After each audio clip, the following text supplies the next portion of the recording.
신약 성경 163페이지 정도에 있는 요한복음 10장 22절에서 42절의 말씀을 한 절씩 교독하시고 마지막 절은 같이 읽도록 하겠습니다.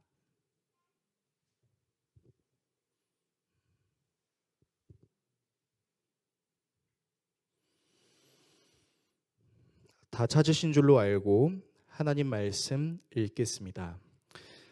예루살렘에 수전절이 이르니 때는 겨울이라. 예수께서 성전 안 솔로몬 행각에서 거니시니 유대인들이 에워싸고 이르되 당신이 언제까지나 우리 마음을 의욕하게 하려 하나이까. 그리스도이면 밝히 말씀하소서 하니 예수께서 대답하시되 내가 너희에게 말하였으되 믿지 아니하는도다. 내가 내 아버지의 이름으로 행하는 일들이 나를 증거하는 것이거늘 너희가 내 양이 아니므로 믿지 아니하는도다. 내 양은 내 음성을 들으며 나는 그들을 알며 그들은 나를 따르느니라. 내가 그들에게 영생을 주노니 영원히 멸망하지 아니할 것이요 또 그들을 내 손에서 빼앗을 자가 없느니라. 그들을 주신 내 아버지는 만물보다 크심에 아무도 아버지 손에서 빼앗을 수 없느니라. 나와 아버지는 하나이니라 하신대 유대인들이 다시 돌을 들어 치려 하거늘 예수께서 대답하시되 내가 아버지로 말미암아 여러 가지 선한 일로 너희에게 보였거늘 그 중에 어떤 일로 나를 돌로 치려 하느냐. 유대인들이 대답하되 선한 일로 말미암아 우리가 너를 돌로 치려는 것이 아니라 신성 모독으로 인함이니 내가 사람이 되어 자칭 하나님이라 함이로라. 예수께서 이르시되 너희 율법에 기록된 바 내가 너희를 신이라 하였노라 하지 아니하였느냐. 성경은 패하지 못하나니 하나님의 말씀을 받은 사람들을 신이라 하셨거든. 하물며 아버지께서 거룩하게 하사 세상에 보내신 자가 나는 하나님의 아들이라 하는 것으로 너희가 어찌 신성 모독이라 하느냐. 만일 내가 내 아버지의 일을 행하지 아니하거든 나를 믿지 말려니와 내가 행하거든 나를 믿지 아니할지라도 그 일은 믿으라. 그러면 너희가 아버지께서 내 안에 계시고 내가 아버지 안에 있음을 깨달아 알리라 하시니 그들이 다시 예수를 잡고자 하였으나 그 손에서 벗어나 나가시니라. 다시 요단강 저편 요한이 처음으로 세례 베풀었던 곳에 가사 거기 거하시니 많은 사람이 왔다가 말하되 요한은 아무 표적도 행하지 아니하였으나 요한이 이 사람을 가리켜 말한 것은 다 참이라 하더라. 같이 읽습니다. 그리하여 거기서 많은 사람이 예수를 믿으니라. 아멘. 오늘 여러분과 함께 예수님의 일생 102번째 시간 참된 신앙이라는 주제로 하나님 말씀 나누도록 하겠습니다. 사모님 괜찮으시면 이거 히터를 이제 꺼주셔도 될 것 같습니다. 개인적으로 목회자의 삶을 살아간 지 약 18년 정도 된 것 같은데요. 나름 길다면 길고 짧다면 짧을 수도 있다라고 말할 수 있는 이 시간 동안 목회를 하면서 가장 뜨거웠던 순간 그리고 가장 차가웠던 순간이 언제냐는 질문을 저에게 해주신다면 저는 어김없이 고등학생들을 목회했던 순간이라고 말할 수 있을 것 같습니다. 그때 멋모르고 제일 열심히 하기도 했고 또 정말 힘든 순간들이었지만 굉장히 즐겁기도 했을 뿐더러 뭔가 부침개를 뒤집듯이 순식간에 그 기쁨이 아무것도 아닌 것처럼 바뀌어지는 그 사람의 연약함을 경험했던 적이 있었기 때문입니다.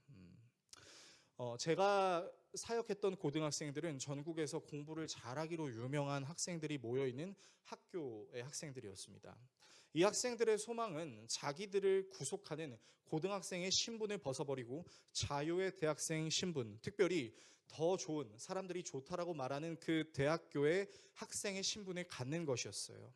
그래서인지 이 아이들의 예배 시간은요 상당히 뜨거웠습니다. 약 700여 명이 모인 그 예배 자리에서 정말 장소가 떠나가라 찬양하고 기도하며 정말 그렇게 아멘이라는 소리도 엄청나게 크게 외치는 시간들이었죠. 아무래도 이 학생들에게는 정말로 이루어지기를 원했던 소망이 있어서 그랬던 것 같습니다.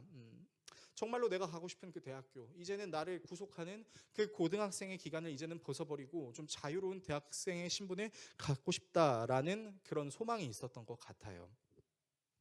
그래서 그 아이들이 그렇게 열심히 고등학교 생활을 보내고 마치고 나서 특별히 자기들이 소원했던 대학교에 입학하거나 자유를 얻게 되었을 때 대다수가, 모두가 그런 건 아니었지만 대다수가 공통적으로 저에게 보여준 특징들이 있었습니다. 그게 무엇이냐면 분명히 교복을 입고 학생의 신분으로 하나님을 예배하는 자리에서는 그 누구보다 뜨거웠던 열정적인 모습을 가지고 있었던 그 학생들이 자기들을 구속하는 고등학생이라는 신분을 벗어버리자마자 언제 그랬냐는 듯이 그 찬양의 열정이 사라지고 하나님을 향한 믿음도 차갑게 식고 하나님과 친했던 그 관계가 깨어지게 되고 세상과 굉장히 친밀한 관계를 보이는 것을 제가 허다하게 경험했다는 것이죠.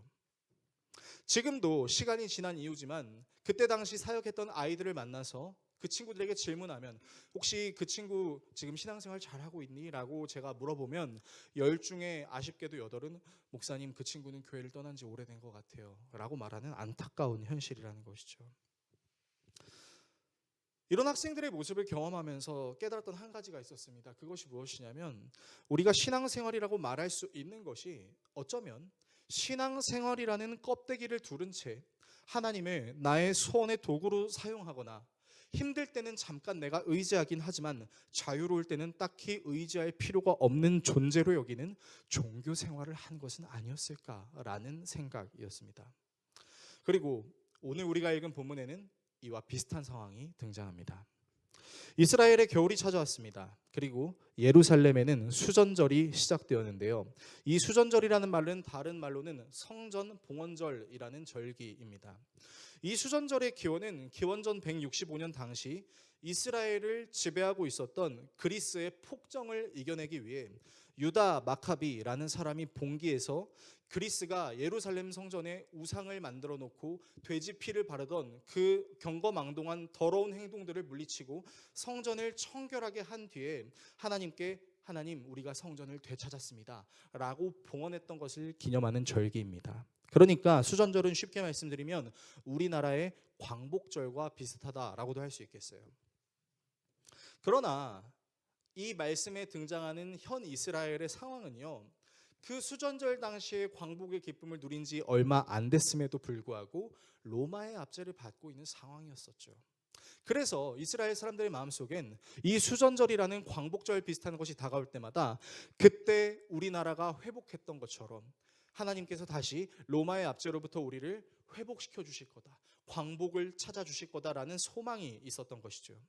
바로 그때 예수님이 예루살렘 성전 안에 있는 솔로몬 행각을 걷고 계셨습니다. 아주 한가롭게 걷고 계셨어요. 이 솔로몬 행각은 지붕이 있고 넓은 보도가 길게 뻗어 있어서 사람들이 항상 즐비해 있던 장소였습니다. 유대인들이 이 수전절을 맞이해서 솔로몬의 행각을 돌아다니다가 이제 그곳에서 한가롭게 걷고 계신 예수님을 발견하고는 그 예수님을 빙 둘러싸기 시작합니다. 그리고 이렇게 말하는 거죠. 당신이 정말로 그리스도입니까?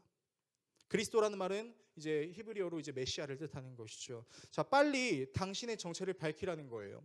당신이 진짜 그리스도가 맞다면, 당신이 정말 메시아가 맞다면 빨리 보여달라라는 식으로 추궁을 하는 거죠. 이에 예수님께서는 나는 이미 너희들에게 충분히 보여줬어. 내가 메시아라는 사실을 충분히 보여줬어. 근데 너희들이 믿지 않는 거야 라고 말씀을 하십니다. 그리고는 나는 아버지와 하나야 라고 말씀하시고 이 말씀에 유대인들이 너무나 강하게 긁혀버립니다. 왜냐하면 이 말을 신성모독으로 받아들였기 때문이죠. 그래서 모두가 다 돌을 들고 예수님을 치려고 할 때 예수님이 말씀하십니다. 얘들아, 너희는 사사, 선지자, 재판관들도 하나님께서 보내신 자라는 것을 믿기 때문에 그들을 신처럼 여기지 않니? 근데 왜 하나님의 말씀을 가르치기 위해 하나님과 동일한 본체로 나는 너희들이 그렇게 행동하냐? 라고 말씀하십니다. 그리고는 그들이 돌로 쳐 죽이려고 하는 상황에 예수님은 그 상황을 벗어나십니다. 왜냐하면 그때는 예수님이 죽을 때가 되지 않았기 때문인 것이죠. 그리고 예수님은 세례 요한이 세례를 베풀었었던 요단강 동편 베레아라는 지역으로 가서 그곳에 있는 사람들에게 다시 복음을 전하시는 내용이 오늘 본문의 내용입니다. 저는 오늘 본문을 통해서 여러분에게 우리가 좀 추구해야 될 참된 신앙이 무엇인지에 대해서 다시 한번 돌아보는 시간을 가지려고 합니다. 본문을 통해 다음의 내용들을 살펴보려고 하는데요. 먼저 신앙의 착각에 대해 살펴보겠습니다. 그리고 신앙의 자각에 대해 살펴보겠습니다. 마지막으로 참된 신앙으로 이끄시는 은혜에 대해 살펴보겠습니다. 신앙의 착각, 신앙의 자각, 참된 신앙으로 이끄시는 은혜, 이 세 가지 내용들을 함께 살펴보고 기도하겠습니다. 첫 번째, 신앙의 착각입니다. 솔로몬의 행각에 모여있던 유대인들이 예수님을 둘러싼 뒤에 예수님께 정말로 메시아가 맞으세요? 라고 독촉했던 이유가 무엇일까요? 오늘 본문 24절을 보시면 여러분들이 가지고 계신 개역개정 성경에는 우리의 마음을 의욕하게 하려 하나이까? 라는 문장이 기록되어 있습니다. 그런데 이 문장을 원어로 살펴보면 언제까지 우리의 마음을 졸이게 할 거예요? 라는 문장이 나옵니다. 그러니까 이 말인즉슨 대다수의 유대인들이 예수님을 보면서 발을 동동 구르고 애가 타는 심정을 가졌다라는 것이죠. 자, 사람이 언제 애가 탈까요? 간단합니다. 자신이 원하는 것이 이루어지기를 기다리는 사람들은 그것이 이루어지기 전까지 사실 굉장히 애를 타기 마련입니다. 1분의 1초가 굉장히 아쉬운 거죠. 심지어 자기 자신이 원하는 것이 이루어지기를 바라는 마음으로 내가 할 수 있는 최선의 것을 다하면서 내 시간과 물질과 행동을 쓰는 것에 대해서 전혀 아까워하지 않습니다. 자, 이러한 사실을 바탕으로 유대인들이 수전절, 광복절을 맞이하면서 기다렸던 것이 무엇이었을까요? 너무나 우리가 쉽게 알 수 있죠. 바로 자기들을 압제하고 있었던 그 로마로부터의 해방. 다윗과 솔로몬 시대에 찬란하고 훌륭했던 우리나라를 회복하는 것, 그것을 회복해 줄 수 있는 군사적인 메시아를 유대인들이 굉장히 기다리고 있었던 것이죠. 자, 그리고 그렇게 메시아를 기다리고 있었던 유대인들에게 그리스도, 메시아라고 소문이 난 사람이 있었으니 바로 예수님이었습니다. 예수님이 하셨던 일이 무엇이었냐면 병든 자들을 고치기 시작하고 억눌린 자들을 자유롭게 하고 배고픈 사람들에게 빵을, 목마른 자들에게 물을, 심지어는 죽어서 이 세상에 존재하지 않았던 것 같은 그 사람에게 새 생명을 주시는 기적과도 같은 일을 벌이시는 것이죠. 여러분이 매우 잘 알고 있는 예수님의 대표적인 사역에는 오병이어라는 것이 있습니다. 이 오병이어를 우리가 그냥 떡 5개 물고기 2마리로 정말 많은 사람들이 먹었어요. 막 광주리가 많이 남았어요. 그냥 이 정도 수준으로 알고 있지만 사실 오병이어 사건을 사복음서를 통해서 제대로 세세하게 살펴보기 시작하면 여러분, 이 오병이어 사건을 통해서 사람들은 예수님을 단순히 자기들의 소원을 들어주는 존재를 넘어서서 자기들의 왕으로 삼으려고 했다라는 것을, 심지어 그 오병이어 사건 때 유대인들이 결집해 있던 형태가 굉장히 군사적인 형태였다라는 것을, 언제든 예수님께서 자 우리 봉기합시다, 자 우리 반란을 일으킵시다 라고 말하면은 당장이라도 일으킬 수 있는 그런 상황이었다라는 것을 알 수 있죠. 그런데 예수님은 그 오병이어 사건 때 그들의 말을 들어주지 않았죠. 그리고 그들에게 팩트를 말하십니다. 너희들이 나를 찾는 까닭은 너희들이 먹고 배불렀기 때문이다. 확실하게 말씀하시죠. 니들이 원하는 것을 들어주기 위해 내가 존재하는 것이 아니라는 식으로 말입니다. 이렇게 놀라운 능력을 가지고 계신 예수님이 빨리 로마를 물리치셔야 함에도 불구하고 한가롭게 솔로몬 행각을 걷고 계십니다. 예수님은 지금 이럴 때가 아니십니다. 지금이 산책할 때입니까? 빨리 이스라엘을 구원하시기 위해서 로마를 물리치고 다윗과 솔로몬의 찬란했던 그 이스라엘 시대를 회복하셔야죠. 지금 예수님이 가난한 자를 돌보시고 빵이 없고 물이 없는 자들에게 먹을 것을 주시고 병을 고쳐주시고 좋아요, 알겠어요, 나쁘지 않아요. 근데 그것보다 더 중요한 게 있다고요. 지금 이스라엘이 로마의 압제를 받고 있으니까 예수님 당신이 하는 사역이 나쁘지는 않지만 좋은 것도 맞지만 그것보다 더 중요한 건 지금 우리나라의 광복 아니에요? 라고 말하고 있는 거죠. 유대인들은 이런 생각을 가지고 있으니까 가난한 자를 찾아가고 병든 자를 고쳐주고 죽은 자를 살리는 그 예수님이 한편으로는 답답하게 느껴졌던 것이죠. 그러나 예수님은 여전히 유대인들이 자기의 목소리를 이해하지 못하는 상태를 양으로 비유해서 말씀하시죠. 그러면서 나는 영원한 생명을 줄 수 있는 존재, 나와 아버지는 하나야 라는 말씀을 하시고, 이 말씀에 크게 긁혀버린 유대인들은 신성 모독을 했다며 예수님을 돌로 치려고 합니다. 그리고 유대인들의 이런 태도에 예수님은 내가 너희를 신들이라고 하였다라는 시편 82편 6절의 말씀을 인용하십니다. 자, 이 시편 82편 6절의 말씀이 무슨 말이냐면 아까도 설명했던 것처럼 재판관, 사사, 선지자들은 하나님으로부터 부름을 받아 일을 하는 사람으로 이 사람들도 신과 같이 여겼다라는 그 구약 성경의 문화가 있었어요. 그러니까 예수님은 이렇게 말씀하고 계신 거죠. 야, 니들은 하나님께로부터 일을 받은 사람도 신처럼 여기면서 왜 하나님의 일을 직접 하고 있는 나는 너희들이 그렇게 여기지 않는 거지? 라고 반문하고 계신 것이죠. 이와 같은 내용들을 통해서 우리가 알 수 있는 것이 있습니다. 그것이 무엇이냐면요, 신앙이라는 것은 단순히 내게 필요한 부분을 해결하기 위해 하나님을 믿는 것도, 내가 이해할 수 있는 것만 받아들이는 행위도, 내가 원하는 것을 얻기 위해 일정의 행위와 공로를 선사하는 것도 아니라는 것입니다. 이 말을 좀 더 실제적으로 풀어서 설명해 드리겠습니다. 내가 필요한 것을 갖기 위해 하나님께 환심을 사듯 종교 생활하는 것은 신앙생활이 아니고, 내가 받아들일 수 있는 부분만 받아들이고 받아들일 수 없는 부분은 받아들이지 않는 것도 신앙생활이 아니라고 말하고 있는 것이죠. 저는 이 말씀이 여러분들이 지금까지 해왔던 모든 교회 생활이 헛되다라고 말하고 싶은 것은 아닙니다. 그런데 우리 마음속에 그런 생각이 있을 수 있습니다. 이를테면 헌금을 예로 들어볼까요? 여러분들이 11조를 하거나 감사 헌금을 하면서 어려운 상황에도 내가 하나님께 이렇게 행하면 하나님께서 나에게 큰 복을 주시겠지라는 생각을 가질 수는 있습니다. 저는 그 생각을 가질 수 있는 것에 대해서 부정하고 싶진 않습니다. 하지만 우리가 그런 마음으로 하나님께 11조를 드리고 감사 헌금을 한다면 여러분의 신앙은 반드시 꺾이는 순간에 맞이할 겁니다. 왜냐하면 여러분이 아무리 하나님께 많은 헌금을 한다고 해도 하나님이 여러분께 큰 복을 반드시 주신다라는 확신은 성경에 기록되어 있지 않기 때문이죠. 복을 받는 사람도 있을 수 있습니다. 복을 받지 못하는 사람이 있을 수도 있습니다. 돈을 많이 누릴 수 있는 사람이 있고 많이 누리지 못하는 사람이 생길 수도 있습니다. 그러나 성경은 돈을 많이 받는 자나 돈을 적게 받는 자나 모두 하나님 나라에 있는 사람이라고 이야기하고 있는 것이죠. 그럼에도 불구하고 우리의 삶이 너무 힘들거나 우리가 갖고 싶은 것이 너무나 명확할 때 우리도 모르게 하나님과의 신앙생활을 마치 기브 앤 테이크의 딜, 거래와 같이 여길 수 있다는 것이죠. 이런 생각도 가질 수 있습니다. 지난주에도 여러분께 설교로 말씀드렸지만 그리 아니하실지라도 라는 다니엘의 새 친구와 같은 믿음을 우리는 갖고 싶어 합니다. 그리고 그 이면에는 내가 그렇게 하지 않으면 하나님께서 풀무불에서 새 친구를 건져주신 것처럼 지옥과도 같은 내 상황에서 나를 건져주시겠지라는 기대감을 우리는 갖고 있을 수 있습니다. 그렇지 않습니까? 그런데 정말 하나님이 풀무불과 같은 지옥에서 우리를 건져주시던가요? 모두가 다 그렇게 해주시던가요? 저는 그렇지 않다고 생각합니다. 너희는 먼저 그의 나라와 그의 의를 구하라. 그리하면 이 모든 것을 더하시겠다. 우리는 맨 앞에 있는 문장을 묵상하는 것 같지만 그 이면에는 사실 그 뒤에 문장을 더 묵상하는 경우가 많습니다. 내 시간, 내 행위, 내 노력을 주님께 드리면 내게 필요한 모든 것을 주님께서 다 주실 거야. 이것 때문에 내가 헌신하려고 하는 경우가 있을 수 있다는 것이죠. 여러분 그런데 한번 생각해 보십시오. 나중에 저나 여러분이 예수님이 계신 낙원으로 갈 때가 있을 것입니다. 저는 진짜 가서 물어보고 싶은 게 있어요. 뭘 물어보고 싶냐면 다니엘의 새 친구를 만나서 물어보고 싶어요.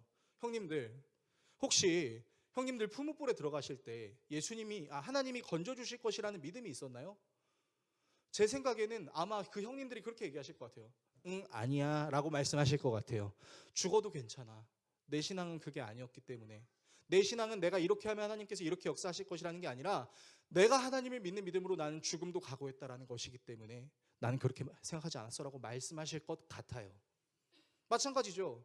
예수님의 제자들이 예수님을 믿음으로 얻게 된 게 무엇이었죠? 그들은 모두 복음을 위하여 다 선교하였습니다. 11명이 다 처참한 죽음을 맞이했고 한 명은 반모섬이라는 곳에 갇혀서 유배 생활을 했었죠. 그러면 그 제자들에게도 물어보고 싶어요. 12 사도 형님들은 그렇게 사역하시면 하나님께서 모든 것을 더하여 주신다라는 믿음 때문에 그렇게 하셨나요? 제 생각으로 12 사도 형님들은 절대 그렇게 말씀하시지 않을 것 같습니다. 아니야, 사실 나 되게 힘들었어. 사실 나 예수의 복음을 전하면서 수도 없이 매를 맞고 힘들었어. 그래도 괜찮았어. 그래도 복음을 전한다는 것에 대한 나의 결심은 바뀌지 않았었어. 사도 바울도 마찬가지죠. 바리새인 중에 바리새인이고 난 지 8일 만에 할례를 받았고 심지어 바리새인 학파들 중에서도 가장 유명했던 가말리엘 학파의 수제자로서 살았던 그 모든 명예를 다 던져버리고 고통을 받고 자기한테 육체의 가시가 있었음에도 불구하고 하나님께 하나님 제발 나의 육체의 가시를 뽑아주세요라고 얘기했음에도 불구하고 여전히 육체의 가시가 뽑히지 않았음에도 내게 있는 것으로 내가 족하다라고 고백했던 그 바울의 신앙을 우리가 살펴본다면 결코 그들은 어떤 대가를 얻기 위하여 이렇게 신앙생활을 하겠습니다라는 결단을 세우지 않았다라는 것이죠. 그러므로 우리가 알아야 할 필요가 있습니다. 우리의 신앙은요, 신이라는 존재랑 거래하는 것도 신이라는 존재를 이용하는 것도 아니라는 것입니다. 우리가 이런 착각에 빠져 있다면 우리는 이 착각으로부터 빨리 나올 필요가 있습니다. 두 번째, 신앙의 자각입니다. 첫 번째 대지에서는 신앙처럼 보여질 수 있는 것, 신앙의 착각에 대해서 살펴봤어요. 자, 그렇다면 우리는 무엇을 신앙이라고 말할 수 있을까요? 첫 번째 대지에서 나눴던 내용들의 반대의 내용을 우리가 한번 살펴봤으면 좋겠습니다. 예수님께서는 양의 비유를 들먹이시면서 내 음성을 듣는 자들이야말로 나의 양이다 라고 말씀하셨습니다. 우리가 지난주 선한 목자라는 주제로 말씀을 나눴던 것처럼, 그리고 그 말씀을 나눌 때 양의 특성을 살펴봤던 것처럼, 양의 특성은요, 주인의 목소리에만 반응한다라는 겁니다. 그러니까 주인이 말하는 것을 잘 알아듣는다는 것이죠. 주인이 움직이라고 하면 움직이고 주인이 멈추라고 하면 멈추는 것입니다. 그래서 양은 주인의 목소리를 듣지 않으면 위험해요. 왜냐하면 양은 방향 감각이 없고 눈이 어두워져 자신이 어디로 가고 있는지에 대해서 스스로 자각을 하지 못하기 때문이죠. 즉 양은 주인, 목자의 목소리를 들어야만 생존할 수 있는 것입니다. 그래서 참된 신앙이라는 것은 내가 필요한 부분에서만 하나님께 순종하는 것이 아니라 내가 필요하지 않은 부분에 대해서도 하나님께 순종하는 것이라고 할 수 있겠습니다. 내가 할 수 있는 영역에서는 사실 우리는 하나님을 필요로 하지 않습니다. 아주 간단하게 생각해 보세요.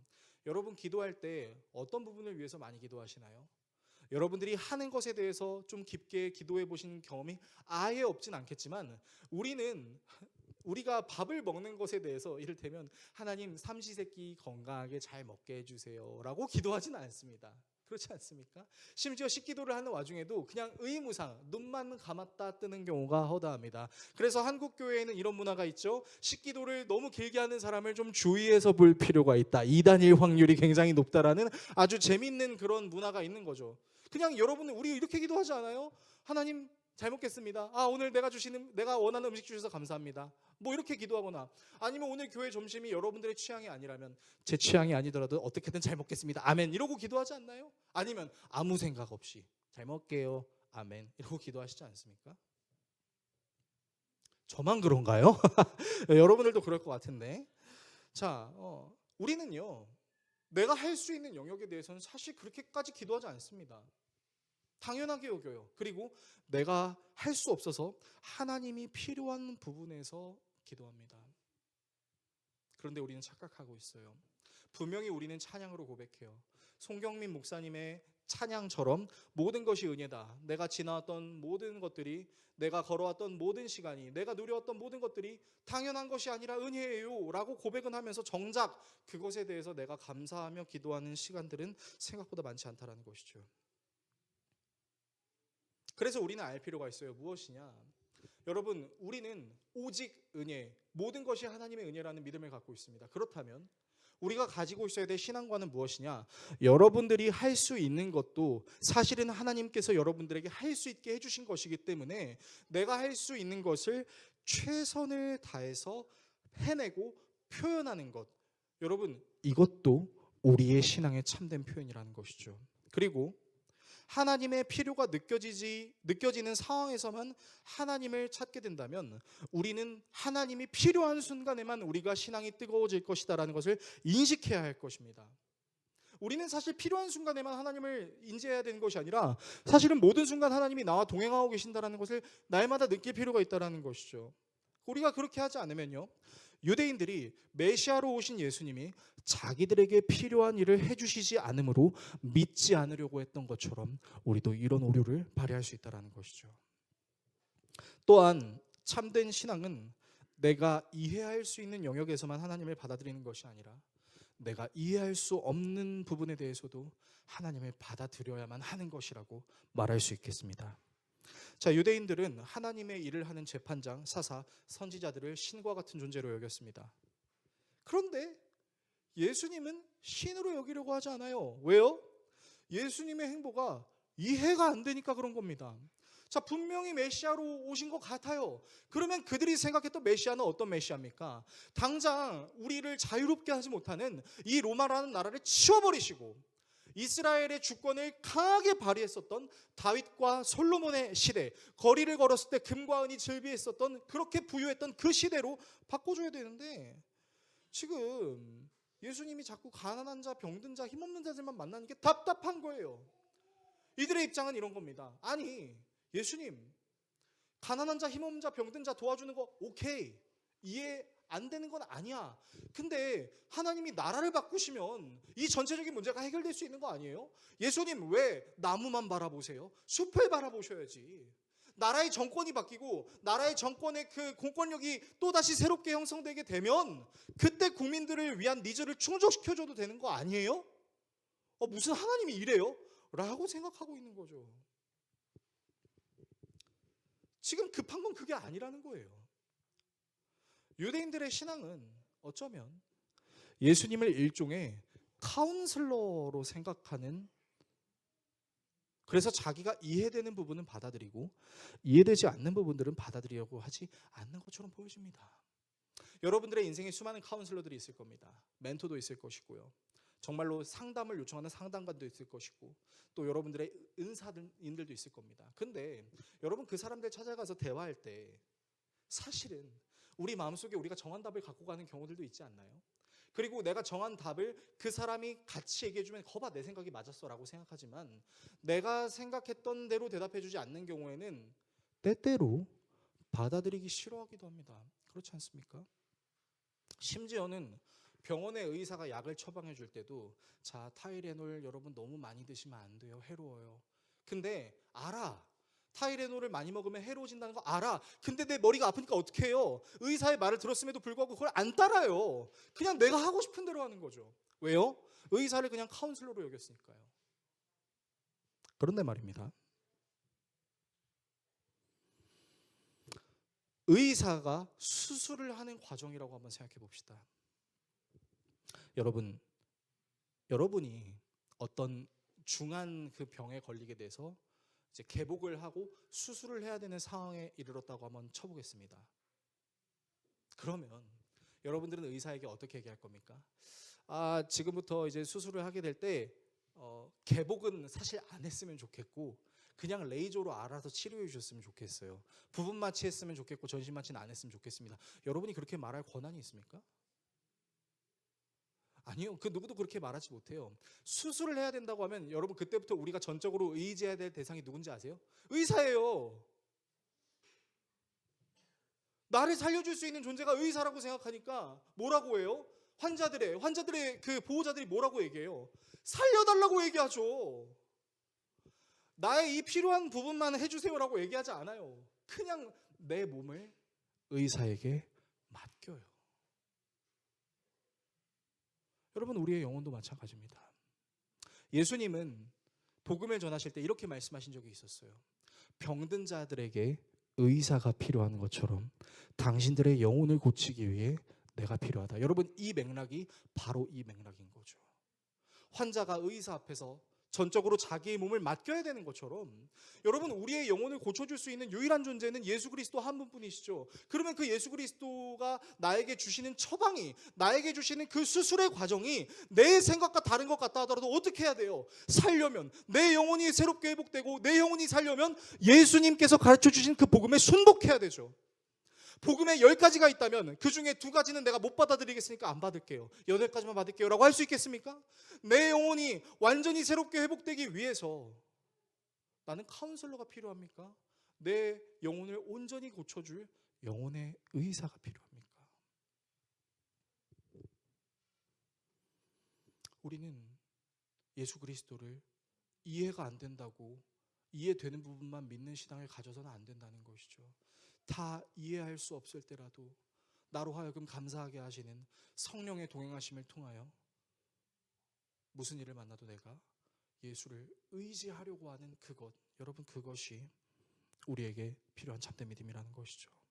또한 참된 신앙에는요, 행위와 공로가 필요합니다. 목사님, 행위 구원이 아니라 은혜 구원이라면서요? 라고 저한테 반문하실 수도 있겠습니다. 분명히 여러분께 신앙은 거래가 아니다라고 제가 말씀드렸음에도 불구하고 행위와 공로가 필요하다라는 이 말이 좀 아이러니하게 들리시나요? 이 말은요, 이런 말입니다. 복음은 우리에게 일정 거래 정도의 행위와 공로, 다시 말해 우리의 그 행위와 공로의 일부를 요구하는 것이 아니라 우리의 모든 행위, 모든 공로, 이것을 다른 말로 하면 우리의 전부를 하나님은 우리에게 요구하신다는 거예요. 자, 당신이 복을 받기 위해서는 이 정도 퍼센테이지의 행위와 공로가 필요하니까 이 정도만 내세요가 아니라 너의 전부를 하나님께 드리라는 거죠. 여러분, 행위와 공로 필요해요. 부분적 행위와 공로가 아닌 전 행위와 전 공로가 우리에게 필요합니다. 내게 필요한 것을 이루기 위한 행위와 공로, 내가 이해할 수 있는 것에서만 적정성으로 내줄 수 있는 행위와 공로가 아니라 내 삶의 진정한 주인이시자 내가 누리고 있는 모든 것을 주신 분이자 하나님만이 가지실 수 있었던 그 자유의지를 우리에게도 주신 그 하나님께 내 삶은 주님의 것입니다 라는 의지가 담겨있는 우리 삶의 모든 행위와 공로가 필요하다는 것이죠. 정리하면 참된 신앙은 내가 이해할 수 없는 부분도 받아들이고 내가 필요하지 않은 부분에도 하나님의 은혜를 인정하고 구하며 나의 삶의 모든 공로와 행위를 주님께 맡겨드리는 것, 여러분 이것이 참된 신앙임을 오늘 본문이 우회적으로 우리에게 이야기하고 있다는 것이죠. 세 번째, 참된 신앙으로 인도하는 은혜입니다. 오늘 본문을 통해서 분명하게 알 수 있는 것이 있습니다. 예수님은 분명히 메시아로 오셨습니다. 그럼에도 불구하고 자기들의 필요를 채워주지 않는다는 이유로, 자기들이 이해되지 않는다는 이유로 예수님은 메시아로 받아들여지지 않았고 오히려 돌로 쳐 죽임을 당해야 될 존재로 여겨졌습니다. 자, 이 유대인들의 의는 강했고 이들은 진정한 신앙을 추구한다기보다는 필요를 충족시켜줄 종교 생활을 하고 있는 것에 더 가까웠습니다. 그리고 놀랍게도 이 솔로몬의 행각에서 예수님을 둘러싸고 있었던 유대인들의 대부분은 예루살렘 성전 주변에 주거하던 사람들이었습니다. 그리고 이 말을 다른 말로 하면요, 예루살렘 주변에 사는 사람들의 대부분은 중산층 이상이었습니다. 그러니까 먹고 살만하고 가진 재산도 있고 나름 자신의 능력도 있는 사람들이었던 거죠. 이 사람들에게는 다른 말로는 하나님이 와서 기적을 행하셔도 믿지 않을 정도의 이기적인 존재들이었다는 것입니다. 사실 이런 모습은 구약 성경만 봐도 우리가 너무나 많이 볼 수 있습니다. 출애굽했던 이스라엘의 상황을 한번 살펴봅시다. 그들은 이집트에 10가지 재앙이 내려진 것을 직접 눈으로 보았습니다. 나일강이 피로 변하는 사건, 개구리떼가 오는 사건, 그 외에도 여러 가지 다양한 정말 기적과도 같은, 재앙과도 같은 하나님이 모든 이집트의 신들의 위에 계신다는 것을 다 경험했어요. 그리고 심지어 그들은 홍해가 갈라져서 탈출하는 경험도, 반석에 물을 쳐서 물이 나오는 것도, 쓴물이 단물로 변하는 마라의 역사도, 그리고 메추라기와 만나, 불기둥과 구름기둥의 역사도 경험했습니다. 여러분, 그런데요, 이렇게 수많은 기적을 경험했던 이스라엘 사람들이 하나님을 어떻게 했냐고요? 시험하려고 했다고요. 왜 시험하려고 했을까요? 기적을 베푸시는 거 알겠어. 근데 내가 원하는 기적은 이게 아닌데, 내가 원하는 기적 해주나 안 해주나 어디 한번 두고 보자. 고대 이스라엘의 신앙도 이런 모습을 가지고 있었다라는 것이죠. 결국 예수님은 그 예루살렘 성전의 중산층 이상의 삶을 살고 있었던 사람들을 떠나서 세례 요한의 세례가 처음 시작되었던 요단강 동편의 베레아 지역으로 가십니다. 여러분, 근데 그 베레아 지역이 어떤 데였는지 아세요? 성경에 나와 있지 않지만 이 베레아 지역은 당시 유대인들이 천대하는 사람들이 모여서 살고 있었던 지역이었습니다. 여러분들이 알고 계신 대표적인 천대받는 도시가 어디가 있습니까? 나사렛이 있죠. 예수님의 제자였던 나다나엘도 그런 얘기 했잖아요. 나사렛에서 어떻게 선한 것이 날 수 있겠습니까? 여러분이 나사렛이랑 비교될 만큼, 아니 오히려 더 후질 수 있는 동네가 베라였다고요. 근데 그 베라에 갔을 때는 그곳에 있는 가난한 사람들, 힘없고 병든 사람들은 예수님을 자기의 메시아로 받아들인 것이죠.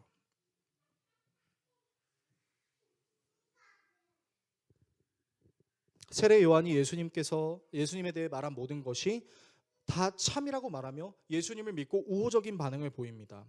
예수님으로 인해 기적을 경험한 사람도 있었고 기적을 경험하지 않은 사람들도 있었지만 그럼에도 불구하고 여전히 자기들을 노예로 여길 수 있는 상황과 환경에 있었음에도 불구하고 자기들의 영혼을 구원시킬 수 있는 진정한 광복, 진정한 해방, 진정한 수전절의 성취로 예수님을 믿게 된 것이죠.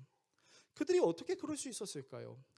오늘 본문에 나와 있진 않지만 여러분, 그들은 예수님이 인간의 옷을 입고 있는 메시아라는 사실을 알고 있었을 겁니다.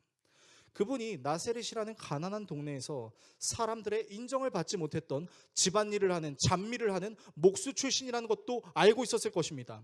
그리고 그들은 신이신 예수님이 인간에게 참된 자유를 주시기 위해 자신의 자유를 박탈하고 아버지의 뜻에 따라 인간의 모습을 입고 이 땅에 오셨다라는 것을 알고 있었을 겁니다.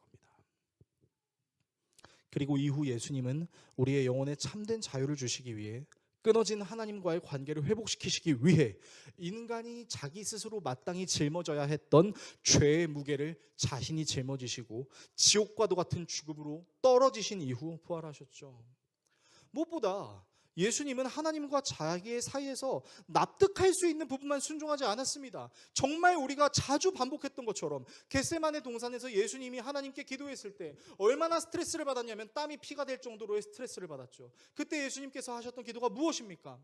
주님, 하실 수만 있거든 이 잔을 내게서 벗어나게 해주세요. 뭐예요? 나 십자가 달기 싫다고, 나 죽기 싫다고, 나 가시면류관 쓰기 싫고 창에 찔리기 싫고 모욕당하기 싫다고 라고 말씀하신 거죠.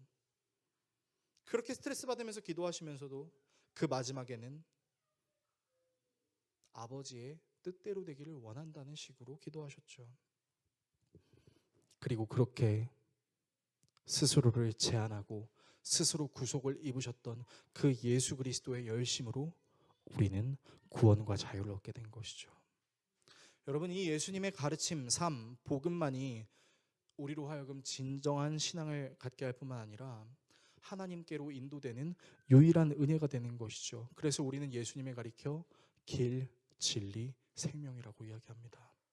그리고 이 예수님을 안다면 우리는 더 이상 필요에 의해서만 하나님을 찾거나 이해되는 상황에서만 예수님을 받아들이거나 원하는 것을 얻기 위해서만 열심히 신앙생활하는 모습을 가지지 않고 우리가 이해되지 않는 상황에도 딱히 주님이 필요하지 않는 것 같은 상황에도 항상 주님의 뜻을 구하고 내가 가진 모든 것으로 하나님의 나라를 드러내려고 하면서 내 삶은 주님의 것입니다라고 말할 수 있게 될 것입니다. 설교를 정리하겠습니다.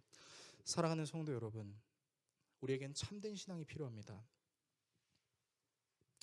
우리는 사실 어쩌면 우리의 일부만 주님께 맡기려고 하는 어리석음이 있을 수 있습니다. 하나님을 경험했음에도 불구하고 그 하나님을 온전히 신뢰하지 못하는 연약함이 있을 수 있습니다. 내 마음이 행복하고 풍요로울 때는 교회 활동 재밌게 할 수 있어요. 정재성 목사가 밥 먹고 가라고 하면 밥 먹고 가줄 수 있어요. 소그룹 모임 해달라고 하면 해줄 수 있어요. 근데 내가 힘들 땐 그거 하기 싫어요.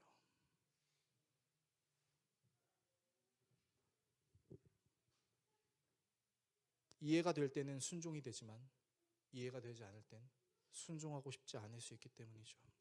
모든 것을 하나님께서 주셨다고 입으로는 말하면서도 정작 나의 행위를 온전히 주님께 맡겨드리고 싶지 않은 나의 연약함이 있을 수 있습니다. 저는 이 예배의 자리에서 그런 우리 자신을 스스로 정죄하자는 차원에서 이 말씀을 여러분께 드리는 것이 아닙니다. 제가 여러분께 요구하고 싶은 게 있어요. 그게 뭐냐면요, 여러분이 그런 존재라는 것을 하나님 앞에서 시인하십시오. 주님, 우리는 연약합니다. 주님, 우리는 넘어집니다. 주님, 우리는 실수합니다. 주님, 우리는 또 하나님을 그리고 이런 시인 다음에 이런 고백을 하셨으면 좋겠습니다. 저는 그렇지만 하나님은 완전하십니다. 저는 연약하지만 하나님은 강하십니다. 저는 넘어지지만 하나님은 넘어지지 않으십니다. 그 하나님께로 인도하는 예수 그리스도를 묵상하게 해주십시오. 그분이 흘리신 거룩한 보혈의 피로 우리의 연약함을 씻어주시고 그분의 부활하심으로 우리도 새롭게 되어 새 피조물이 되어 내가 가지고 있었던 신앙의 착각으로부터 벗어나 진정한 신앙의 자각으로 나를 인도하여 주십시오. 예수 그리스도라는 길이요 진리요 생명이신 그분을 통하여 참된 신앙을 갖게 해주십시오. 그렇게 기도합시다. 그리고 지금도 하늘 보좌 우편에서 우리를 중보하시는 그 예수님의 기도를 간구합시다. 예수님 당신의 기도가 우리로 하여금 어떤 상황과 환경에서도 우리의 신앙을 잃지 않게 함을 고백합니다. 기도합시다. 양은 목자의 말에만 반응할 수 있어야 합니다. 그래야만 양이 살 수 있기 때문이죠. 양에게 목자가 있어야 하는 것처럼 양과 같이 그릇된 길로 가려고 하는 우리에게 참된 선한 목자이자 우리와 같은 양의 모습으로 오셨던 그 예수 그리스도를 의지합시다.